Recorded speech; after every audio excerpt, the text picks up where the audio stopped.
Olá, bem-vinda a você que está acompanhando mais um episódio do Radar de Inovação, que é o podcast, que é o conteúdo aqui de GZH que fala sobre transformação digital, inovação, negócios do futuro e também sobre a educação.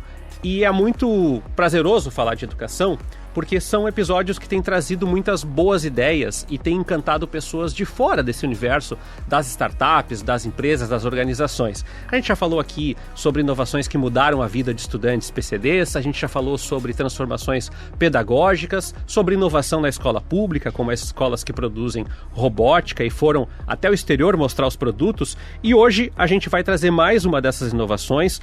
Comigo está o Richard Lust, ele é CEO da EduSpace, e para quem não conhece a EduSpace, eu vou falar um pouquinho nessa abertura, porque é um negócio um pouco distinto daquele modelo tradicional que atua numa única ponta.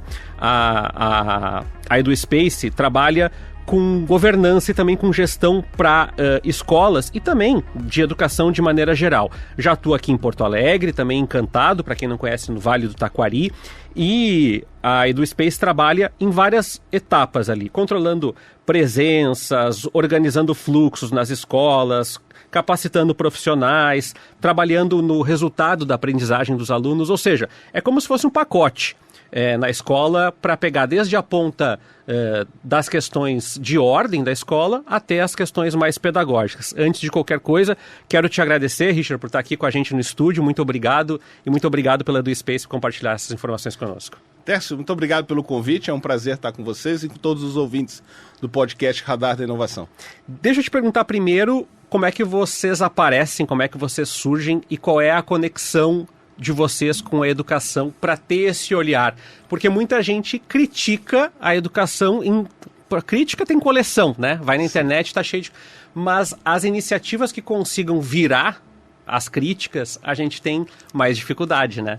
Bate um pouco na porta e volta. E eu queria te perguntar qual é a conexão de vocês do negócio com a educação prévia e também como é que começa a EduSpace. Legal.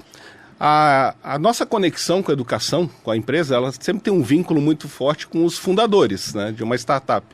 Eu tenho 25 anos na área de educação, trabalhando com gestão, com governança e praticamente ocupei todas as funções que alguém que trabalha na área pode ocupar. Desde secretaria acadêmica, indo até o último posto que seria o decisor ou o diretor-geral, um reitor. Trabalhei em escolas, então tenho uma visão bastante ampla. Essa é a minha conexão. E nasce também, Tércio, de uma decepção. Porque ao longo desses anos todos, eu tive a felicidade, ou não, né, de trabalhar em instituições que tinham recursos para investir, e muitas vezes esses recursos financeiros não se mostraram, não encontravam soluções que estivessem à altura das necessidades de uma escola, de uma universidade, enfim. E aí a gente acabava escolhendo a que melhor se adequava para colocar nesses termos. Então, uma frustração de quem tem o recurso, não consegue alocar e não consegue extrair desse investimento o retorno desejado. Em determinado momento, nós fundamos a EduSpace lá atrás com a intenção de criar um sistema de governança e gestão acadêmico, que tratasse do core, da atividade principal de qualquer instituição de ensino. Não do financeiro, não do RH, mas do acadêmico, que passa, sim, pela gestão de currículos, pela atividade do professor em sala de aula, pela experiência do aluno e pela experiência dos responsáveis, que são as famílias, para com a escola. E isso tudo é muito difuso, existiam soluções diversas, pontuais, mas nada que dialogasse de forma integrada. Então essa frustração ela se converteu numa ação e nós começamos a desenvolver um sistema à época que desse conta de fazer todas essas tarefas. Então esse é o início da escola. Quando isso? Quando é que é esse início? Isso é 2017, essencialmente 2017. Nós tínhamos ali poucos meses de desenvolvimento desse MVP, quando fomos convidados por uma escola aqui de Porto Alegre, da qual eu tenho muito carinho, que é o Colégio Tiradentes, para levar o sistema, uma vez que à época existiam algumas deficiências que eles gostariam de testar e suprir, né? Testar a solução e supri-las. Nós levamos a solução, à época, muito simples, e para nossa grata surpresa, em pouquíssimo tempo, questão de um mês e meio, os principais pontos tinham sido equacionados. Essa experiência foi muito bem sucedida. Na sequência, foi levado para toda a rede de colégio Tiradentes, e dali começou a nossa curva de crescimento mais acentuado. Richard, tu falaste um ponto que eu acho que quem está nos assistindo ou nos ouvindo depois vai se questionar. Tá, mas como é que é? Vocês chegam lá e aí tem absenteísmo ou daqui a pouco tem baixo resultado em matemática ou tem evasão por questões financeiras? Como é que vocês fazem esse diagnóstico? Como é que a escola apresenta o problema para vocês? Porque nem todo problema da escola apresentando é necessariamente o problema que está acontecendo. Falo isso na posição de um professor de uma universidade que muitas vezes a gente se atrapalha. Sala de aula, daqui a pouco tu diz assim, eles não estão interessados. Talvez não seja essa a questão. Talvez é que o conteúdo não tenha, não seja condizente com a realidade deles. Então, quando vocês chegam, quando vocês aportam e começam a negociar com uma escola ou com uma instituição de ensino, como é que é o trabalho de vocês de análise e como é que é o diálogo com a instituição? Essa é uma excelente pergunta. Pela própria colocação que você fez, a gente percebe que o problema ele é multifacetado. Ou seja, ele acontece em várias frentes, uma instituição, e não necessariamente com a mesma intensidade e com as mesmas causas. Então a gente precisa buscar a raiz dos problemas para que, atuando ali, os efeitos múltiplos comecem a ser sustados. E, Tércio, um dos grandes problemas, para não dizer o problema central, é a gestão da instituição de ensino. E gestão não quer dizer que uma gestão ruim ou extremamente deficiente, é que ela não é eficiente. O que é a gestão quando a gente vai detalhar isso? São os processos de planejamento, organização dos recursos, alocação de recursos e controle. Então, e o que são os recursos no limite? Além dos conteúdos, são os professores, são os dispositivos pedagógicos, são as salas de aula. Então, quando a gente olha todo esse ecossistema, nós percebemos que muitas vezes isso não está interligado. As coisas não conversam. E aí fica uma área jogando para outra a responsabilidade do insucesso. Então, a gente acaba vendo muitos silos dentro das instituições que acabam gerindo os seus problemas sem se dar conta que uma ação ali reflete em outros lugares. Então, há necessidade da gente pensar a gestão como um todo, a gestão sob a ótica integrada, sob uma ótica harmônica, para que isso possa ser efetivamente resolvido e depois direcionar soluções pontuais para esses problemas. Bom, por onde é que começa essa nossa abordagem? A eficiência da gestão de uma instituição de ensino, ela passa essencialmente por 3 grandes dimensões. É como nós acreditamos, e isso é uma derivação de um modelo que veio do MIT. O primeiro deles, a gestão vai ser tão ou mais eficiente quanto mais integrados estiverem os seus recursos. Então, não adianta eu ter uma série de aplicativos, não adianta eu ter uma série de recursos, onde cada um usa de uma forma, se eles não estão integrados, se os dados não fluem corretamente. Porque a gente vai ter aí uma miríade de soluções que se transformam numa miríade de problemas. Porque eu tenho que abrir esse sistema, carregar essa informação, passar para o outro. Isso tudo gera uma ineficiência brutal. E existem casos, para você ter uma ideia, isso relatado lá de 2018, quando nós fizemos um projeto para o Estado, que havia escolas que gastavam em torno de 4.000 horas, ou meia hora, para retrabalho das coisas. Então, a primeira dimensão é essa integração dos recursos.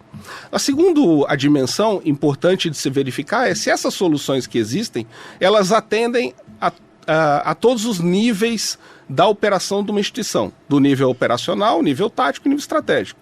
Muitas vezes quem está tomando decisão quer ter os famosos dashboards, quer ter efetivamente aquilo que permita ele olhar, agregar de forma agregada e tomar uma decisão. Mas para que isso aconteça, os dados precisam ser coletados. Aqueles dados mais elementares precisam ser coletados lá na base. Eles precisam ser organizados, eles são tabulados, para que depois possam ser acumulados, para que possam ser agregados e a gente montar esses dashboards. Então a pergunta é, existem soluções que vão da base até o topo dessa pirâmide organizacional e que façam os dados chegarem íntegros? Porque uma coisa é eu ter um dado, outra coisa é eu ter confiança naquele dado. Então, essa é uma outra questão, uma segunda dimensão extremamente importante. Então, integração e vamos chamar assim, amplitude, da base da organização até o topo. E uma terceira dimensão que muitas vezes é desconsiderada é o nível de engajamento dos agentes da instituição ou do ecossistema escolar. O que significa isso, Técio? Você como professor sabe disso. Você está lá na sala de aula. Se você não colaborar colocando os dados da sua aula, as presenças, as avaliações, as observações, dificilmente a organização vai conseguir ter acesso ao que você está colocando e, de forma agregada, vai ficar faltando blocos para tomada de decisão. Então, assim, os professores precisam estar engajados. Eu sou professor e sei o quanto é difícil, porque a gente tem uma série de tarefas e uma delas é controlar isso. Então, precisa ter o professor junto. Precisa ter, naturalmente, todos os agentes da gestão, mas tem um ponto importante, precisa estar os alunos ali dentro. E quando a gente vai para a educação básica, as famílias e os alunos são uma chave do sucesso da escolarização. São eles os grandes, entre aspas, clientes de toda a estrutura. São eles que precisam aprender. Essa estrutura toda só existe por causa deles. E tem que colocar, vocês colocam eles nos testes de alguma forma? Claro, mais do que isso, eles participam, eles precisam ter as informações que dizem respeito à vida escolar deles em tempo real. Não adianta eu informar um pai de um aluno que, olha, seu filho evadiu. Sim, mas aí o problema já está posto, ou que ele foi reprovado, ou que ele faltou X aulas, ou que ele está dando problemas específicos de comportamento depois de muito tempo. Isso acontece com altíssima frequência em todas as organizações escolares, principalmente as públicas. Porque essas informações, elas se perdem no meio do caminho, não aparecem, não chegam para a família, que é o principal interessado, de certa forma não consegue ser agregado e isso aí fica à margem. E muito do insucesso se dá pela não participação desses atores. Então, voltando, como é que a gente olha uma escola, como é que a gente olha uma rede? A gente enxerga segundo essas 3 dimensões. Integração das soluções, amplitude da base ao topo e o engajamento de todos os atores.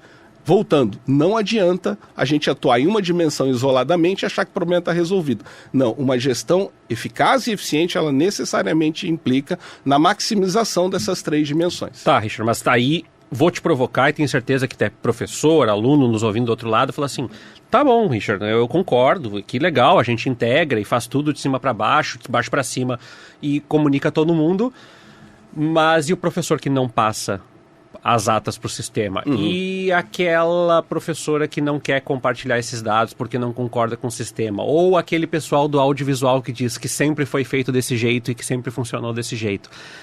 Também falo aqui de um lugar de experiência, mas também de provocação, já que as instituições são organismos vivos e têm suas resistências culturais e têm seus avanços culturais também.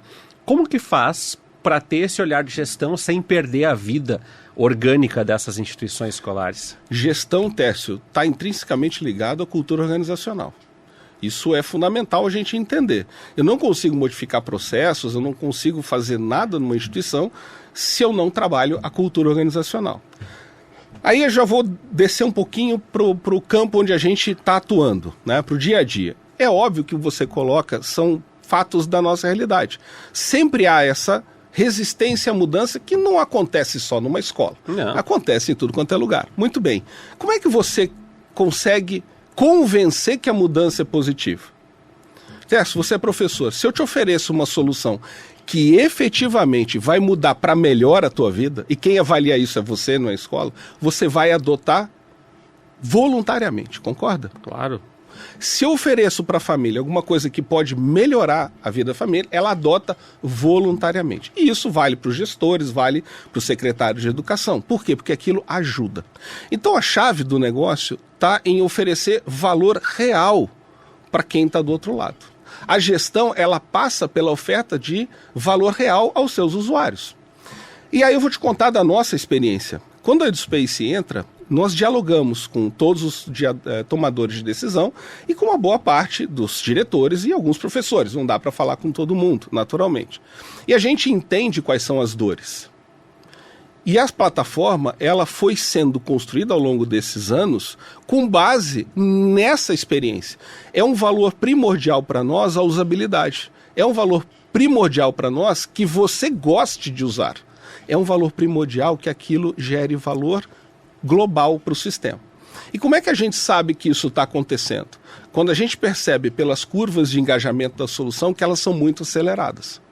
Então, eu chego, professor, e diz assim, me dá 5 minutos da tua atenção para que a gente consiga te mostrar se isso vai te auxiliar ou não. E aí o professor, ele não é um agente fechado. Ele diz, tá ok. Agora, eu sei que pelo acumulado de experiências negativas pelo qual ele passou, ele está mais resistente. E é natural. E eu volto a dizer, do meu lugar de fala como professor, é assim. Será que ele vai me ofertar alguma coisa que realmente está mudando ou que é mais do mesmo? E eu peço essa chance, a gente pede. E a gente fala assim, tenta usar aqui na minha frente. Teste, a experiência mostra que em menos de 5, 6 minutos o professor está proficiente naquilo, diz assim, era isso que eu precisava. Então a gente nota isso refletido nas curvas de adoção, de famílias, de professores e de redes. E aí o receio diz assim, não, aquilo lá não vai servir. É o contrário. A gente começa a ter demandas muito acima de qualquer outra experiência passada e a gente começa a ter professores, gestores colaborando para que aquela solução melhore no dia a dia. É assim em Porto Alegre, é assim em Encantado, é assim em todos os lugares. A gente não tem esses clientes, nós temos parceiros pela melhoria dos indicadores de aprendizagem. E isso sem nenhuma retórica potente, é o que acontece. Falaste de Porto Alegre, Encantado, e eu queria perguntar isso. Onde são esses parceiros? Onde estão esses parceiros da EduSpace hoje? Falamos Porto Alegre Encantado, queria que tu citasse como é que é o trabalho. Vocês não trabalham só com escolas privadas, vocês já tiveram parcerias de diferentes ordens. Tu falaste do Tiradentes, por exemplo, Sim. que é uma instituição com um hibridismo do modelo de educação que nós não temos, igual aqui em Porto Alegre. Fala pra gente onde vocês têm entrado, qual é o tipo de repertório que vocês têm aplicado e também quem vocês têm contemplado com as ações de vocês. Legal. Hoje, para dar uma ideia dos números da EduSpace, nós temos hoje mais de 100 escolas ativas. A gente tem mais de 85 mil alunos ativos na plataforma, isso significa quase 200 mil pessoas, que a gente considera as famílias. E é uma plataforma muito rica, porque ela tem uma série de soluções de comunicação, enfim. Nós começamos lá atrás, além de estarmos hoje em Porto Alegre e Encantado com maior intensidade, nós temos clientes na iniciativa privada também, são escolas, são instituições de Minas Gerais, de São Paulo, e tem uma série de outras redes que fazem projetos conosco. Alguns projetos que eu posso citar aconteceram em Gravataí, nós atendemos lá a Arroio Grande, lá no sul do estado, nós atendemos outros, a Secretaria do Estado do Pará, nós atendemos. Então, nós temos aí um portfólio bastante amplo, entre públicos e privados, que vão do ensino infantil até mesmo o ensino universitário. Mas o nosso foco é o ensino básico, é infantil e básico mesmo. E como é que vocês... Tu falaste, né? Temos a busca por consultorias, mas vocês também entram na rede pública ou atendendo a rede municipal ou entrando com projetos. Isso parte das instituições? Vocês fazem uma oferta ativa? Vocês trabalham com editais? Como é que funciona isso para quem está nos assistindo? Basicamente, o setor público ele sempre faz licitações. Sempre. Existe um cuidado mais recente de, o que eu digo, não se licite um sistema de gestão. Isso não vai funcionar, isso é sempre mais do mesmo. Então eu costumo brincar com os secretários de educação perguntando, você ainda licita sistemas de gestão? Porque, não, eu licito, mas qual é a nova solução? Na realidade, você precisa pensar numa solução de gestão que faça o compromisso com os seus indicadores de aprendizagem. Então, é essa abordagem que a gente adota. Agora, é sempre por via, no setor público, de licitações. Existem várias formas, ali tem vários modelos de licitação, que vão desde as mais tradicionais, onde é técnica e preço, então você tem que ter um preço competitivo, mas também precisa atender os requisitos técnicos, até as questões relacionadas com a lei de 182, que é mais moderna, do marco legal das startups, onde aí sim é uma competição aberta para quem oferece a melhor solução para aquele problema, que é fantástico. Eu acho uma grande virada no poder público a aprovação dessa lei recente e a possibilidade de usar isso aí. Então, no setor público, esse o diálogo de contratação. Mas veja, isso é um diálogo que tem que começar muito antes. Porque a prefeitura ela precisa entender, o governo precisa acabar entendendo que o mais do mesmo já não vai servir. Então a gente precisa ter o compromisso dos secretários de educação, o compromisso dos prefeitos, não com a solução que vai ser comprada, mas com a população que o elegeu mesmo. E aí ele precisa endereçar algo que tenha o compromisso de contribuir para os indicadores.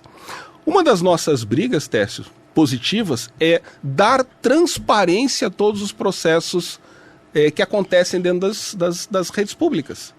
Porque a transparência, no fundo, ela faz com que as coisas melhorem. Eu trago a família, eu trago a sociedade, eu trago os professores que querem aquilo, e esse é um esforço conjunto que eleva os indicadores. E esse resultado efetivamente aparece. A gente poderia estar aqui falando de hipóteses, mas não é o caso. A gente já mediu isso. Uhum. E assim, medimos e chegamos a seguintes números. Alunos e escolas que usaram a nossa solução tiveram uma redução de quase 60%, o número correto foi 59% na infrequência escolar, e aumentaram o seu desempenho em quase 30%. Numa escala de 0 a 10, que é a escala tradicional, isso dá quase 1 ponto na média de todos os alunos, sem mexer na infraestrutura, sem mexer nas questões pedagógicas, nos recursos, apenas organizando melhor a gestão e entregando para os seus principais atores, são os pais e professores, a responsabilidade dos recursos para poderem melhorar. Agora, Richard, com certeza, quem vai nos assistir, vai cair, o pessoal da rede escolar, a gente felizmente tem essa audiência de colegas de diferentes áreas da educação, vai entrar e vai dizer assim... É verdade isso, eu reconheço esse problema, mas não há recursos. Tu deve ouvir bastante isso, inclusive. Sim. Não tem de onde tirar dinheiro. Isso na rede privada, muitas escolas privadas estão se virando agora nos 30, né? Há um processo de pandemia que arrefeceu, aí nós tivemos uma enchente no Rio Grande do Sul. Muitas escolas estão tentando reter os seus alunos, mas pelo que tu está me trazendo, quando vocês avaliam, vocês encontram, mesmo nas escolas que estão apertando de recurso, desperdício. Ou seja, encontram recursos muitas vezes que não estão sendo utilizados ou recursos que sequer estão integrados entre si e há um retrabalho. E eu sei que não tem como falar de cada caso é um caso, mas eu queria que tu falasse de forma mais ampla, se possível, onde que estão esses desperdícios, onde é que vocês encontram, né? É equipamento, é pessoa fazendo retrabalho, é falta de controle de dados, onde é que está essa lacuna aí? Olha, Tércio, a gente tem que separar a iniciativa privada, as escolas privadas, as escolas públicas, né? As escolas privadas, elas têm normalmente uma gestão financeira muito ativa e muito correta no sentido da aplicação daqueles recursos que eles angariam. Então eles têm controle adequado. Então a gente dificilmente vai dizer que a gestão financeira de uma instituição privada ela está equivocada, ela está ruim. Não é isso. Mas a gente acaba encontrando ineficiências pedagógicas. E esse é o ponto. A pergunta que a gente faz é, será que você olhando todas as práticas que estão acontecendo em sala de aula, não consegue detectar quais são as melhores e para replicar em outras? Será que você está cumprindo o que preconiza a Base Nacional Curricular Comum, desenvolver todas as habilidades de forma mais eficiente possível? E essas perguntas levam a uma resposta que é relativamente comum. Não sei porque eu não tenho como dados para te informar. E aí a gente acaba descobrindo que existem ineficiências pedagógicas que poderiam ser convertidas em melhor aprendizagem. Ou seja, investir a mesma quantidade de recurso financeiro, mas eu tenho um resultado de aproveitamento do aluno melhor. Já na iniciativa pública, a gente tem um cenário mais heterogêneo e mais complexo. Mas existe sim a ineficiência pedagógica num grau, dessa forma que eu coloquei, num grau maior.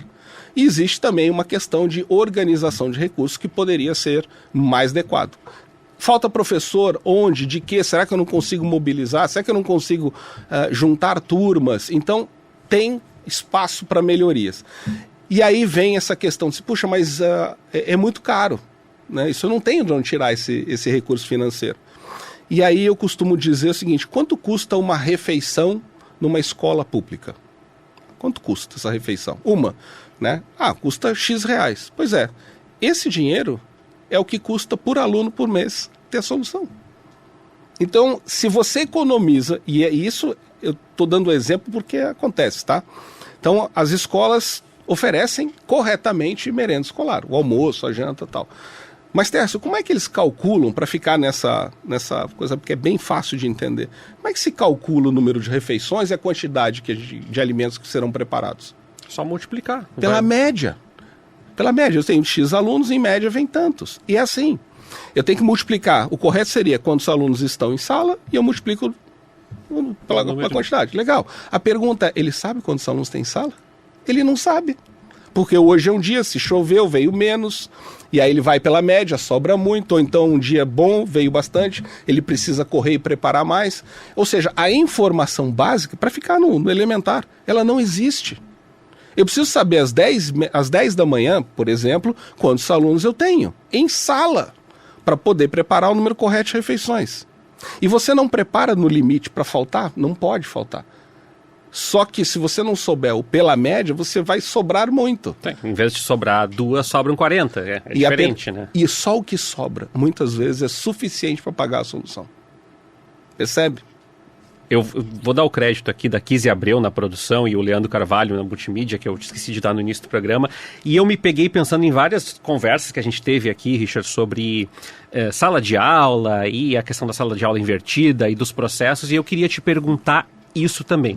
Embora vocês não sejam uma solução de ordem pedagógica exclusivamente, vocês não olham só para o fazer do professoral, não tem como vocês não olharem para a revolução que a gente está passando. Temos discutido fortemente, trabalho na editoria que envolve educação aqui também. Mas e se os alunos estão usando a inteligência artificial para produzir textos, ou imagens, ou pesquisas, né? E uma geração que daqui a pouco não usa mais Google, mas usa o TikTok. São transformações que estão também fazendo a escola olhar para o seu papel e dizer, olha, talvez os modelos tradicionais também não evoquem essa estrutura tradicional. E eu queria te perguntar, talvez não pela perspectiva só da EduSpace, mas do teu olhar, o quanto nós estamos conseguindo, e eu falo nós, professores, pessoas que acompanham, especialistas em educação, conseguindo transmutar esses ambientes para contemplar. Uma das grandes críticas hoje é que a escola fala pouco com a realidade desses alunos, desses estudantes, né? E não falo só da profissional, da social. Tanto dos modelos pedagógicos, quanto das estruturas, quanto disso daqui, que está na mão de todo mundo. Claro.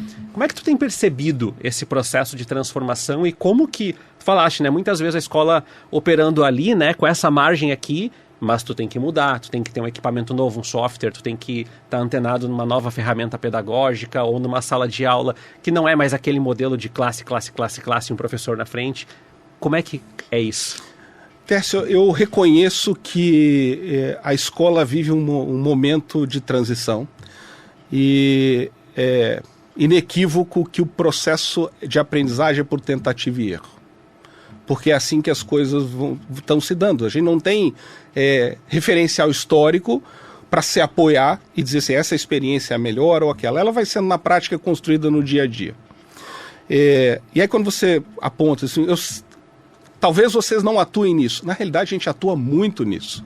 E eu vou te explicar o porquê. Você tem N tipo de recursos pedagógicos a serem oferecidos. Então, você citou. Eu vou dar esse curso com sala de aula invertida, aquela outra eu vou fazer por aprendizagem por projetos, e esse aqui eu vou utilizar recursos de realidade aumentada virtual. Sei lá. Uma série de recursos. E você compra isso. A pergunta é, qual é o motivo da gente estar comprando todos esses recursos e oferecendo para os alunos? Em tese, para adaptar para uma nova geração, que está aí, é óbvio, mas para que eles aprendam. E a pergunta que eu faço é, como é que você garante que o que você está fornecendo está gerando aprendizado, se você não tem como gerir? Você percebe que sem gestão eu não consigo fazer nenhuma aplicação, nenhuma mensuração e depois tampouco replicar as melhores técnicas. Teve uma época, Richard, que todo mundo estava fazendo a tal sala de aula invertida, né? Eu acho que eu fiz uns 7 cursos de sala de aula invertida. Sim. E aí eu apliquei numa aula e tal, e uma vez uma aluna chegou, eu normalmente tenho uma boa abertura com meus alunos, chegou e falou, professor, eu odiei tanto esse negócio de sala de aula invertida, porque as pessoas não leem, então o professor espera que a gente esteja uma contribuição e aí não tem a contribuição, aí quem tem a contribuição... Enfim, eles me apresentaram inúmeros pontos, ou seja, tudo que o meu olho brilhou no curso, na minha sala de aula se desmanchou, assim. E aí tu olha o curso, tu fala assim, isso é muito legal. Mas para quem que é legal? Para qual tipo de turma? Para qual tipo de perfil? Isso que tu está falando é incrível, né? É a maturidade de quem recebe aquele tipo de formato em transformar aquilo em aprendizado. Então, assim, não existe, Técio, uma solução mágica. Então não vai ser uma tecnologia muito específica ou uma metodologia diferente que vai mudar a realidade. Então, assim, isso eu discordo completamente dessas posições. Eu acho que o segredo está na mescla para que você torne aquele tempo em sala de aula o mais interessante possível. É isso que faz uma boa escola. Ela desperta e motiva o aluno a buscar aquilo. Então, no teu caso, você adotou uma metodologia e foi e ela se desmanchou, né, na frente dos seus olhos, e te garanto, eu também já fiz isso e se desmanchou igual. A gente, de novo, é experiência, tentativa e erro. Cabe a nós, assim, não funcionou. Mas não é que a técnica ela é ruim. Não, nesse momento eu devo reduzir e aplicar em determinado momento a sala de aula invertida para esse conteúdo. Para outro é o tradicional, que é a classe 1, 2, 3, são os trabalhos em grupo. Então, o grande segredo é no equilíbrio da oferta de ferramentas e técnicas para que a escola possa fazer o seu papel. Mas assim, a gente está falando aqui especificamente de universidade, mas quando vai para a escola, a gente precisa lembrar que os alunos começam essa trajetória lá na primeira série com 6 anos de idade. Eles não têm maturidade, eles precisam ser formados, eles precisam um caminho. Isso aí não vai ser feito só com metodologias disruptivas. Não, nós temos 6.000 anos desde a Grécia antiga, a gente aprende daquele jeito. Vamos jogar tudo fora? Não, nós vamos aproveitar essa experiência, vamos manter e nós vamos incluir novas ferramentas e metodologias. E aí sim, a partir delas, medindo, a gente sabe qual é o equilíbrio para ficar replicando. Com a garantia ou com a certeza, Técio, que o que deu certo hoje não necessariamente vai dar certo amanhã. O que reforça a necessidade de permanentemente eu estar gerindo aquilo ali.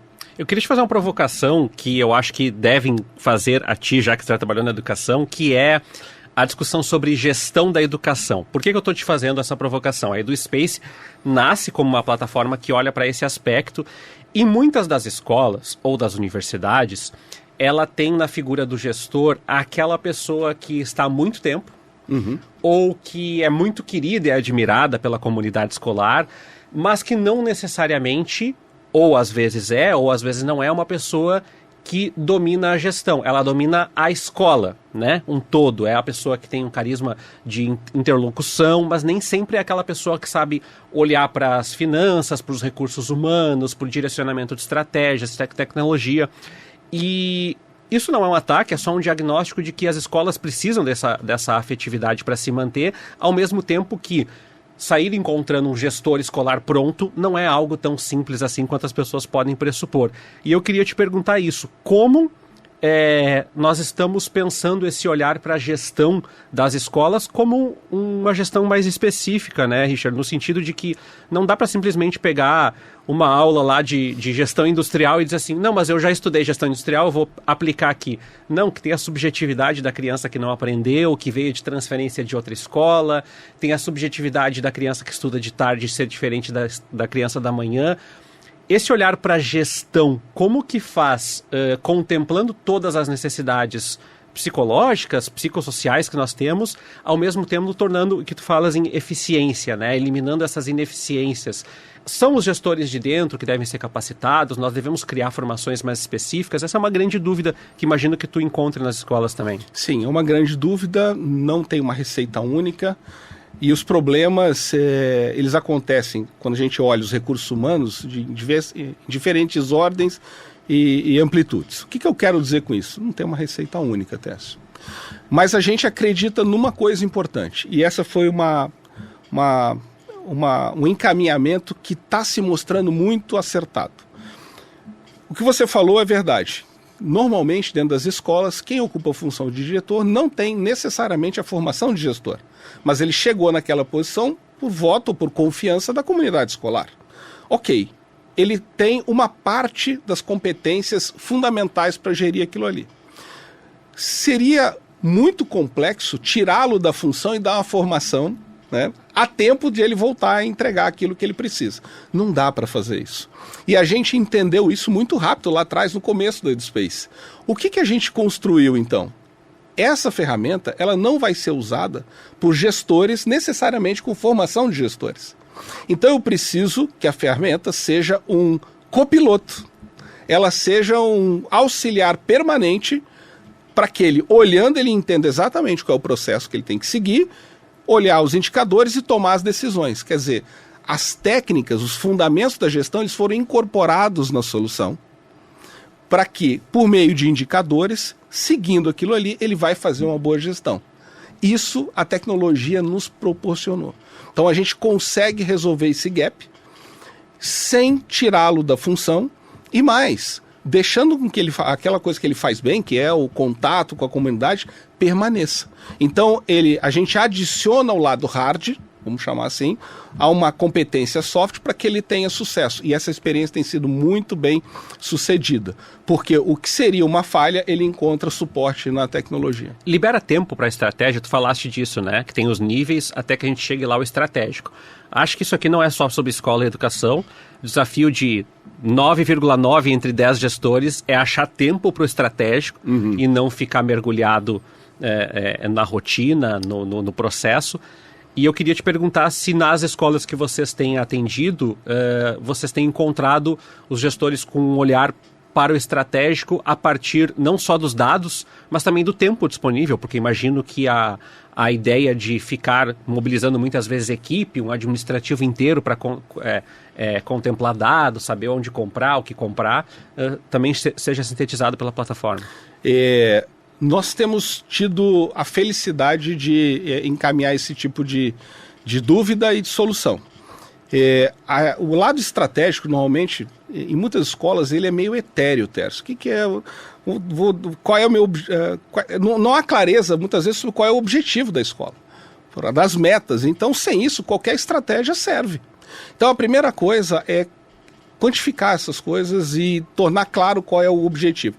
No nosso entender, a escola existe para uma coisa. Eu preciso melhorar os índices de aprendizado dos meus alunos e torná-los mais competentes para que se tornem cidadãos, para que se tornem bons profissionais. É isso. Então, isso reflete em indicadores, lá no limite. Agora, tudo isso aqui eu não consigo fazer se eu não tenho os dados. Então, assim, a gente fala, preciso dos dados. Muito se fala em dashboard, muito fala em ciência dos dados, inteligência artificial. Isso é tudo muito lindo na teoria. Na prática, a pergunta é, esses dados que podem ensinar a máquina a pensar existem? Eles foram coletados? Você tem disponíveis? E a resposta é não. Então não tem milagre. Eu quero fazer ciência de dados sem dados? Não existe. Então o que a gente precisa é fazer esse processo corretamente, organizar para oferecer para o gestor um conjunto de informações para que ele tome a decisão. Aí sim, a estratégia começa a fazer sentido, porque se eu tenho clareza no objetivo e eu tenho os dados, a estratégia nada mais é do que o como é que eu faço para chegar lá. Dá um exemplo, Richard, pra gente, assim, por exemplo, coletamos um dado, falaste, né, um aluno que não ia à aula, a gente não sabia que ia à aula, e como é que faz? Vocês têm que instalar dispositivos novos, vocês fazem controle pela chamada, vocês sugerem para a escola, como que funciona esse diálogo? Daqui a pouco a escola, tu me pergunta ali para a escola e diz assim, quanto tempo vocês gastam, sei lá, em planos de aula? Não sei. Como é que vocês respondem a isso? Na realidade, a gente faz uma anamnese, mas por premissa, nós queremos interferir no início o menos possível na rotina escolar. Então assim, como é que você faz? Você tem uma catraca? Como é que funciona? Vamos pegar assim, eu não tenho catraca, eu pegar minha escola municipal, eu faço as chamadas. Legal. Então eu vou coletar esses dados. O professor precisa fazer a chamada, então ele faz aqui. Então por aqui ele vai fazer a chamada, se tiver uma ocorrência ele lança aqui, se ele tiver uma avaliação ele lança no computador, ou seja, a gente facilita a vida. Em vez de fazer no papel, que ele gastaria 2, 3 minutos fazendo, aqui ele gasta 15 segundos. Resolveu, ele vai para frente, esquece. Aquele dado tratado, ele vai junto, me dá, primeiro, se o aluno está em sala de aula. Segundo, se o conteúdo foi ministrado. Não só para o aluno, mas no nível da turma, no nível da etapa, no nível da escola. Aí, bom, eu sei que ele foi ministrado. Ótimo. Agora eu vou fazer uma avaliação. Como é que eu faço uma avaliação? Normalmente as melhores de acompanhamento de qualidade são avaliações externas. Então, a rede, ela prepara uma avaliação e aplica nos alunos. Por onde? Pela plataforma. E aquela avaliação, no limite, assim, a questão 1 testa a competência X, a questão 2 a Y e assim sucessivamente. Aplica nos alunos. No início do ano. E aí você tem um raio-x do que cada aluno sabe ou não sabe. Então você já sabe se ele está indo para a aula ou não, que o conteúdo está sendo ministrado, você sabe os gaps. E entrega aquele diagnóstico, não fica na mão do secretário ou na mão do diretor da escola, não, é para o professor. Eu te entrego dizendo, ó, a tua turma é essa aqui. Esses alunos aqui precisam, por exemplo, reforço em somar com 2 algarismos. Eles não sabem. Esses alunos aqui, eles não reconhecem figuras geométricas. Esses aqui, em português, não sabem o que é substantivo. Então, o professor recebe com muita clareza quais são os gaps de aprendizagem de cada aluno. E aí, isto é entregue e o professor vai trabalhar com aqueles dados ao longo do semestre, do trimestre, enfim. E aí a gente vai acompanhando chamadas, avaliações, o cumprimento dos currículos, tal. Até em que momento? Até que a gente aplica uma outra avaliação externa. Ah, mas é muito caro, é complexo. Não, é rápido, é fácil. Então, numa rede como Porto Alegre, que tem 30 e quase 40 mil alunos no ensino fundamental, a gente aplicou em menos de uma semana. Este é o resultado. Então, funciona muito bem, se detecta quais são os gaps e o professor trabalha em cima. Lá no final, a gente faz uma outra avaliação e mede de novo. E esse assim, olha, tem uma intermediária e tem uma final. Esse é o processo melhor. Lá no final, aqueles gaps devem ter sido sanados. E aí o aluno está apto, em tese, a passar de ano ou ir adiante. Ou se não for, ou se for com gaps, o próximo professor já sabe quais são as deficiências. E assim você vai melhorando o processo. Então é a tecnologia fornecendo, não tem nada de mágico, percebe? Mas é uma tecnologia que funciona em tempo real, com integridade dos dados, de forma a prover para o profissional da educação as informações para melhorar o quê? O aluno. O foco total de todo esse esforço está no nível de aprendizagem. Então é assim que faz na escola pública, é assim na iniciativa privada. Então esse é o que a gente chama de soluções de oferta.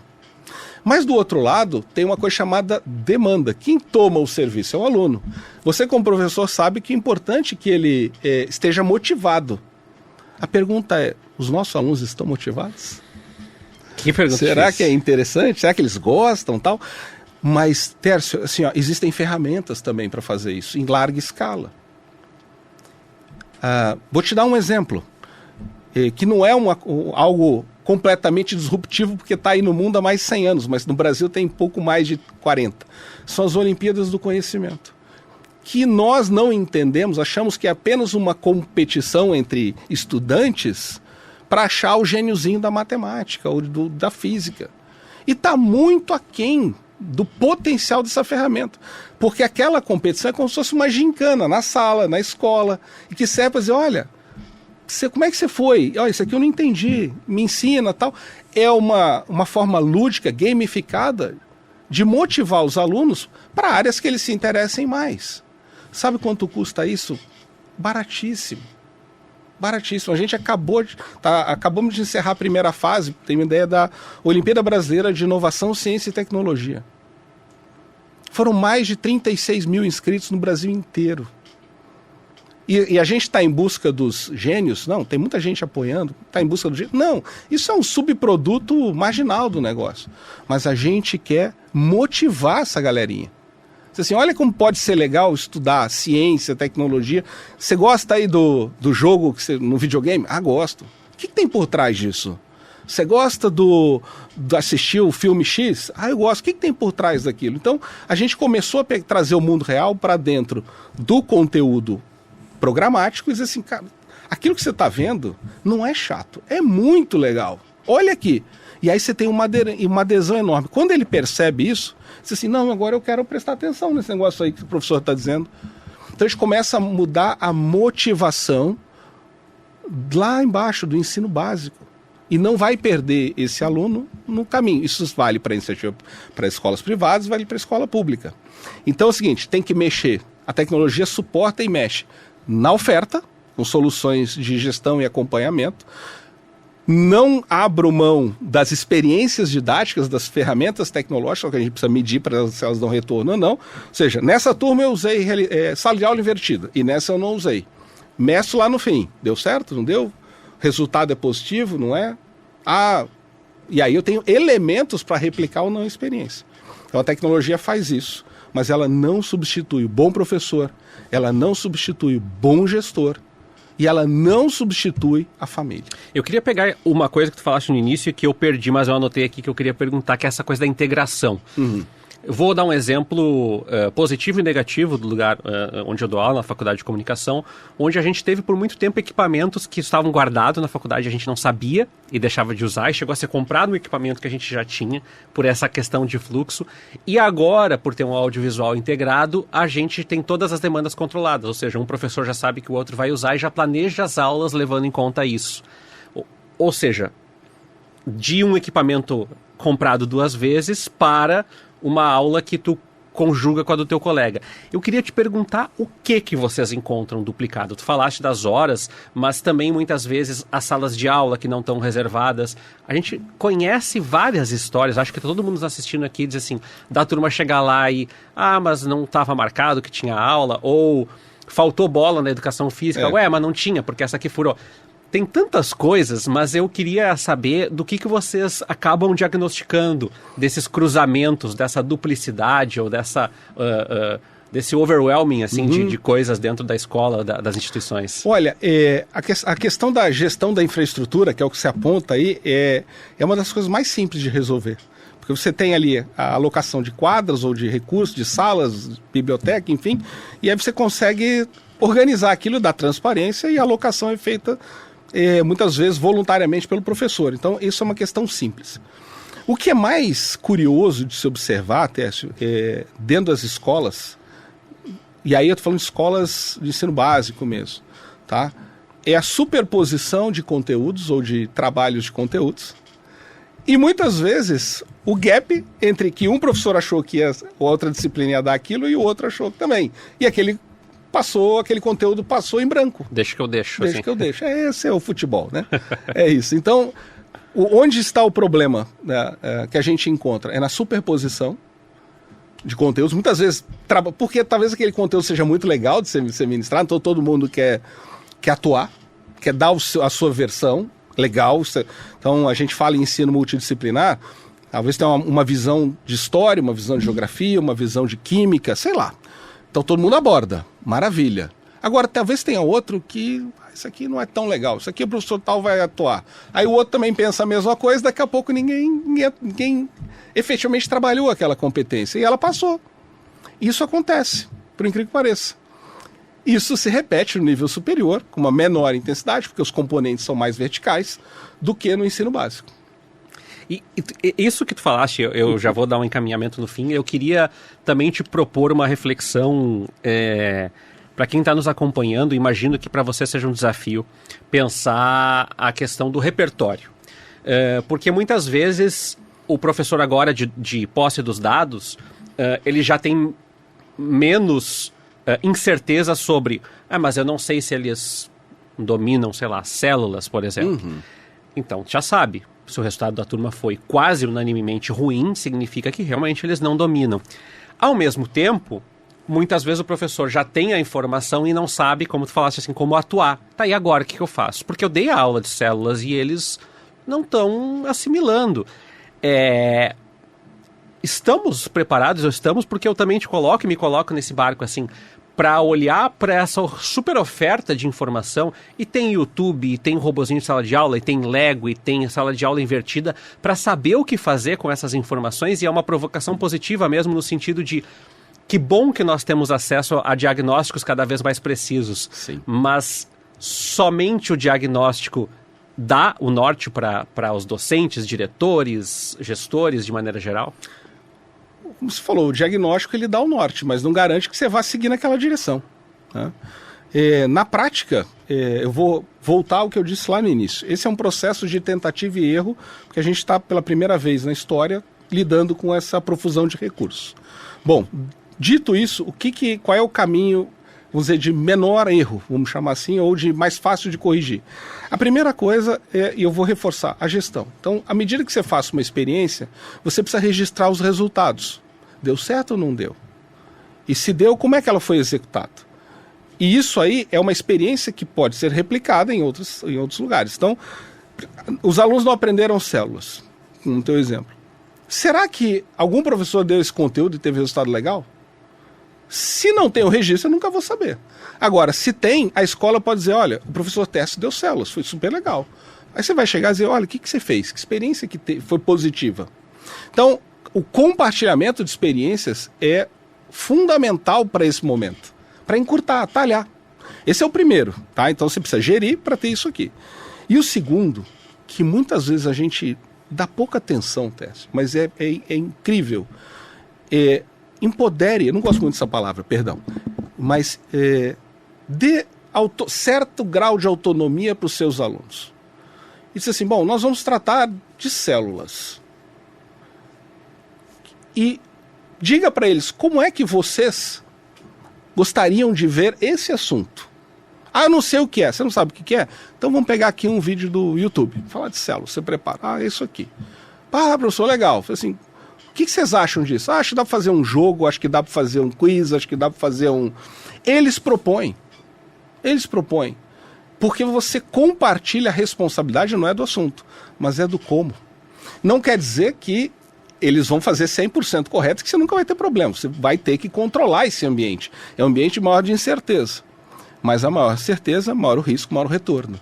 Porque você os engaja no processo de como é que você vai ministrar aquilo ali. Faça uma experiência, faça outra, veja se a turma tem maturidade, mas à medida que você caminha no espectro do ensino fundamental para o médio, para o superior, a fase que você vai dando mais e mais autonomia para os alunos controlado, ela tende a responder melhor. E aí, responsabilize-os também pelo resultado, dizendo, ó, vocês propuseram isso, mas não funcionou. Entendeu qual é a jogada? E aí isso permite que você... realmente, a gente precisa estar mais junto nessa questão do aprendizado. Então você tem a gestão das experiências compartilhadas, dá um pouco mais de autonomia para os alunos para propor atividades e compartilha a responsabilidade pelo aprendizado. Mas antes de eu encerrar, eu vou fazer uma provocação que a mim mesmo também, claro. Que eu fico pensando, Richard, que nós que trabalhamos com educação precisamos também nos desligarmos da conexão de que nós, muitas vezes assim, mas tu estás educando, porque se tu disse o que ele tem que fazer, não é esse o processo educacional, ele é muito mais de construção do que de ditar, né? Do que de dizer assim, isso é a realidade, aprendam, compreendam e assimilem a realidade desse jeito que eu estou dando. Uhum.